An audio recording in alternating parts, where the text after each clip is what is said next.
All right, let's bring the conversation back home as President of the Nigeria Labour Congress, Joe Ajaero, has been released after being detained by the Department of State Services on Monday at Abuja's Nnamdi Azikiwe International Airport. He was arrested while preparing to travel to the UK for an official assignment. Now, the NLC condemned his detention as an attempt to intimidate the labour movement and demanded his immediate release, asserting that Ajaero's arrest was unjustified. The NLC announced his release early Tuesday via its official X account. Now, to explore the recent crackdown on the NLC and its impact on democracy, we're joined by Professor Anthony Kila, Director at the Commonwealth Institute of Advanced and Professional Studies. Good afternoon, sir. Welcome to the program. Good afternoon. Good to be here. Yeah, it's great to have you, albeit, under the circumstances of such a difficult conversation to have. Now, straight into it, some of the words that are being thrown around in the public space are, tyranny, dictatorship, authoritarian, fascist. Those are the words coming from various civil society organizations and opposition politicians. What word would you describe what word would you use, to describe some of the events we've seen around the treatment of the NLC and their leader over the past couple of weeks? Well, I think the word that comes to my mind is chaos and unforced error. The situation we have in the country is a situation of a chronicle of a foretold and avoidable disaster. I am very surprised and disappointed that the government has allowed things to fall into this. Let it be very clear. It is not a mandatory thing to agree with Labour. Some of us disagree. Let it be on record that I disagree with some of the move Labour has made. But for a government that wants to be democratic, that is made of people who have a background of advocacy for democracy, to do things that will expose them to be labelled, suspected, and then labelled of fascism, dictatorship, and censorship is a terrible error. I argue that they should have done everything possible to avoid this kind of situation. And I want to be very clear, when I say everything, I mean including indulging Labour, making sure that the optics that we have today do not come to fore at all. If individual members of the Labour movement have done something, the approach to them should be something that is different from this. The government, if it's in its right senses, capable of understanding perception and consequences of perception, should know that this kind of thing needs to be thoroughly avoided. They haven't done that, and it's sad. There's no other way to put it.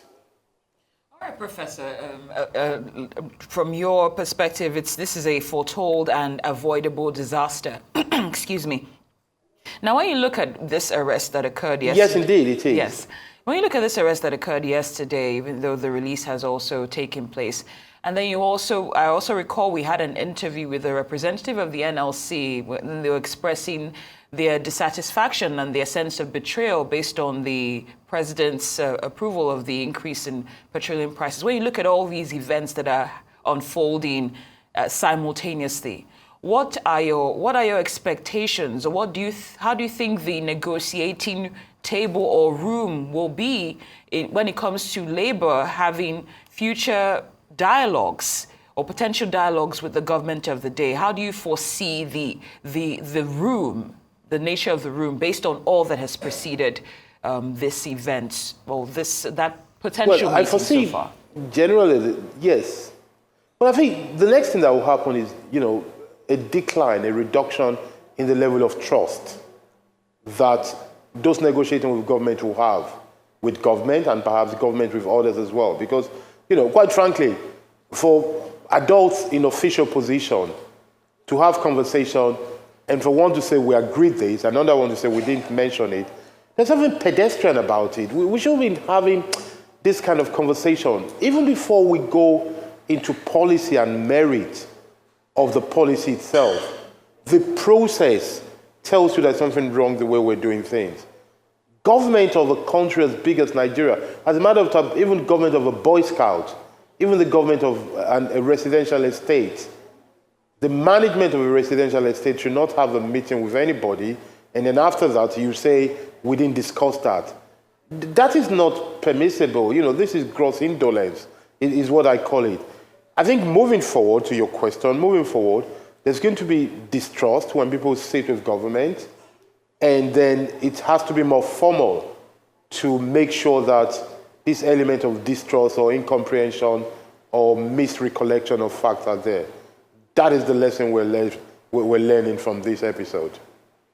Thank you for that, Professor. Now, the other concern for citizens, besides the reflection on the state of the nation's democracy, the other concern is that it seems that the only tool that NLC has in their kitty is strike, nationwide strike, or the threat of nationwide strike.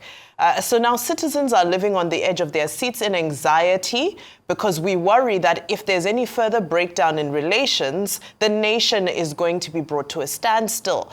What would you propose to NLC as other possible ways to state the seriousness of their positions without impacting ordinary Nigerians who are already struggling just to get through? Well, that is truly a burden of leadership, and that's a very deep question. The labor movement of the future needs to find a way to be impactful without being paralyzing. But then again, you know, we have to be careful. Even the government has to find a way to avoid paralysis. I think moving forward, Labour has to find a way to treat total paralysis of the country as a nuclear button that is not spoken of lightly. And perhaps Labour, so that without getting to that point, they need to devise ways of targeted actions. Maybe, for example, if they get somebody to black out the lights of the National Assembly, that might work. Maybe if they impede members of government or the ministry they are working with, targeted just at that ministry, maybe that might work. Labour needs to go beyond general protest, which is becoming archaic, but unfortunately, still influential, still impactful, but I think it should be sort of relegated to the ultimate button to be pressed. But I think Labour also needs to be involved in proposing alternative policies, seeking accountability in the process of making any policy, not just fighting against the policy once it is established. I think those are the kind of debates that the labor movement of the future or the labor union of the future needs to start having. How to prevent chaos, not just protest against chaotic policies. Great suggestion, Professor, especially when you mentioned proposing alternative policies. Well, since you've given some advice to Labour, what about the government? Because if they get things right, then perhaps there'll be no need for Labour to try to get their point across. What would you advise this administration to do in order to prevent any further need for Labour wanting to have their voice heard based on all these policies that are clearly... Well, I think the administration needs to do four things. With Nigerians. Yes, I can hear you very well. There are four things that this administration and every administration needs to do. Number one is transparency. They need to speak straight, tell Labour, the people, or whoever they're talking to, what they have, what they do not have, what they can do and what they cannot do. That is one. Number two is engagement. They want that if they don't do X, Y will happen. They need to actively seek to avoid that consequence. There's no point letting people go to protest or boycott services or strike before they then start to engage. They need to engage before that. The third thing they need to do is, quite frankly, to be competent in their action. They need to think through policies, make sure the policies reflect on the people, be conscious. And this is part of competence, empathy in their competence, to know that if we do one kind of policy, how will it affect people, and to avoid adverse effect. And the other thing is that you also need some symbolic appearance to be seen as feeling the suffering of the people. People that Labour represent are angry that while they are tightening their belt, they see government officials living fatter than ever, spending money on luxury, while people cannot afford basic things. So Labour, therefore, is forced to show that they are tough negotiations and asking for very difficult things. The government has to show if they want people to sacrifice, they should start the sacrifice self. Show that they really get it and they're tightening that belt. So I think those 4 things will help. Symbolic moves, transparency, engagement, and competence. Government needs to do those things. Okay, now on the part of DSS, I remember when the new DG was appointed just a couple of weeks ago, some of the conversations around his appointment were around the fact that he's one of the youngest, if not the youngest, people to be appointed as DG of the DSS. And we were hoping for an evolution of DSS from being an organization that most people fear to hopefully being an organization that's more of a friend of the people, and that people don't have this Gestapo-like fear of them when they hear the name DSS named. Do you think it's possible for the DSS to rebrand and become that organization that is more respected than it is feared, as perpetuated by this last arrest that took place yesterday? Well, I think it's very possible for the DSS to evolve and to become a truly Department of Security Services. A department that provides more service and less secret.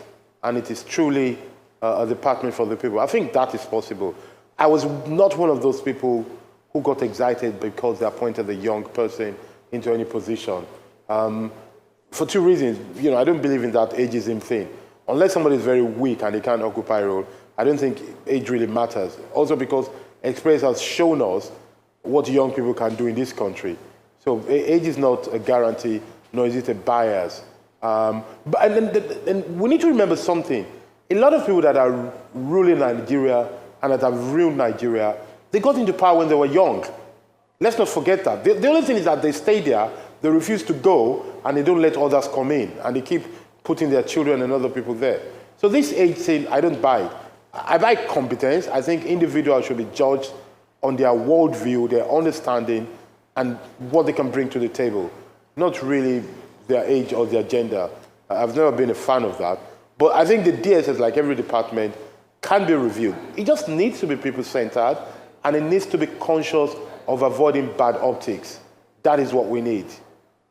All right, Professor, how do you think the government's handling of NLC compares to its treatment of other civil society organizations, but particularly in terms of what it reveals about the state of Nigeria's democracy? Well, I think it's a good thing that the government, has, shown that it can address some of their concerns. I talk about increasing the wages, for example. I personally, I was not a fan of increasing minimum wage. I got a lot of flack. I got a lot of insult from people because I said so. I still believe that our problem is not it's not the increase in the money we have, but the value of the money we have. So to that extent, the government has done well in dealing with them, and Labour has insisted. I think the problem the government is giving itself now, and it's giving the rest of us, is this last step of going to label the labor union like an enemy. I repeat, it's an unforced error. It's an avoidable error that they insist on doing. There was no need. No matter how dangerous they think labor union leaders are, going to this point of arresting them and labeling them and letting people call them fascists and dictators was just truly unnecessary. That could have been avoided. Any competent, intelligent, exposed leader of security and strategic management will tell you different ways to handle things. To that point, government has failed on this one. Right, and I'm glad you're talking about that, because when we look at the civil space in Nigeria at the moment, unfortunately, we've reached this stage. However, do you think it can still be corrected, and how can we correct it? So I know earlier you mentioned some of the steps that need to be taken in order for government's position to be better received or received in better faith by the NLC. But now, with regards to correcting the narrative around democracy in Nigeria, especially to the rest of the world, what are some of the things you think need to happen? Well, I think the government needs to do either 2 or 3 things. One is compulsory, then the other optional. One, the government, somebody from the government, either the president himself or some very top official, needs to come out to say, look, we're not fascists, we're not dictators, it is the rule of law we're following, and maybe this is what the information we've gathered, and this is why we're prosecuting them, and please be rest assured that we continue to defend democracy. They need to come up with a very bold statement along that line. And if somehow the belief that Mr. Ajero and other people are involved in anything, they need to come up with very concrete, compelling evidence that people will see it and say, oh, wow, this is the reason. And then they need to avoid some kind of drama like arrest him in the morning, release him in the day. If they were not arresting him, if they were just having a chat with him, they should have gone to announce straight away in this digital age. We read on social media or we read on media that we've arrested him. Please note that he's not under arrest. We're just inviting him for the chat. There's no point letting everybody go to bed saying he's been arrested, then few people like myself who don't sleep wake up at midnight to say, oh, he's been released. That doesn't make sense. And this goes not only for the DSS, EFCC, and everybody else, that they make all this big splash. This person arrested, then 2 days later, nothing happens. We need to be very mindful of it. So moving forward, the point you're asking is that we need a system that is truly people-centric, that is truly mindful of the law, and that is deliberate about perception, the optics of government. Those 3 points is what is going to help us reform our system and our agencies of government. Well said, Professor. Now, when you look at global trends, we know that many democracies appear to be grappling with increased polarization and challenges to institutional norms. How do you see Nigeria's current situation in this broader context in terms of lessons that can be drawn from other countries' experiences? Well, I think the lessons to be drawn are there. If you go to any library, if you go online, there are lots of comparative studies about these things. I understand that no man or no nation is alike and we're affected by other people, but I also believe that for countries like Nigeria, 90%, if not 95% of our situation are self-inflicted, or at least they're autochthonous. Let's use that expression. Yes, we're affected by the world, but it is not the world that told us, it is not what is happening in the world that let us stay for close to 30 years or more without having refineries. It is not what is happening in the world that allowed our administrators to let our school go dilapidated. It is not what is happening in the world that allows us to have so much out-of-school children. Some of these things are things we need to look at ourselves for and find solutions. So I follow global politics, I follow global economics. I see the link, but honestly, I'm very worried when we start saying what's going on in the world, how does it affect Nigeria? It seems to be an indolent way of explaining things, which I do not buy. What we can learn from the world is the good things, to say that, how come these people have 24 hours light? What exactly are they doing that we're not doing? Why is their train and the aircraft running on time? Let us go and see exactly what they did. That is the kind of thing we need to be looking at. Why is it that these people can afford clean roads, public hospitals that work? That is the kind of thing we should be looking at and be studying what they have, what we don't have, and try to make it work. Generally linking us to the world is not my thing. Our problems are they're not so peculiar, but it is good to deal with them using text and context approach. Absolutely. Now, let's talk about some of the challenges that are currently facing the civic space in terms of the right to protest. We saw the back and forth that happened with the last protest. And of course, given, the myriad of challenges, like some of those that you have already pointed out, some groups have sounded the alarm to say that there's a high likelihood that they would be, reconvening for another wave of protests in coming weeks. Now, the precedents set by the End Bad Governance protests are already concerning, as of course many protesters are still in prison, some are now being charged with treason, and just so many things around that space. How can we safeguard people's right to protest? Well, I think there are two ways. Number one, let us all agree that protest is not a normal thing in society. It is something that we need to avoid. The way to avoid it, though, is not by labeling protesters or trying to oppress them. The way to avoid it is by taking away from the table the causes of protest, so that people don't say we're protesting because there's no fuel. Let's make fuel available. If they say they're protesting because the price of fuel is high, let's work to reduce the cost of fuel so that we'll take it away. Where we cannot take it away totally, we must recognize that protest is a legitimate form of participation in democracy. And I think we need to understand that the way to deal with it, if people must protest, is to make sure that the protest is peaceful and is not linked to violence and destruction. Maybe we should ask people to tell us when they're going to protest and give them the space to go and do their protest. The issue of disrupting service is perhaps what we can avoid by engaging with protesters. To say we know it. Look, I have a provocative proposal there. If they're protesting against the president, let the president wear a black armband to say, I know protest is going on. Thank you for not disrupting the road. And until I stop it, I'll keep wearing this black armband to know that you're still protesting with me. So that way we get life going on and we ensure that the president they're protesting against is aware of the protest.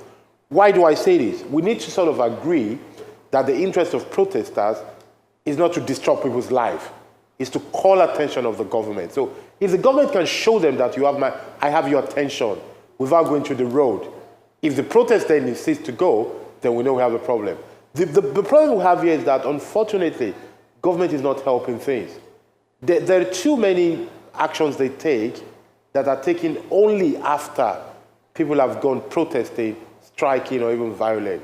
Government needs to be more proactive to encourage peace and avoid disruptions of the economy and violence in our lives.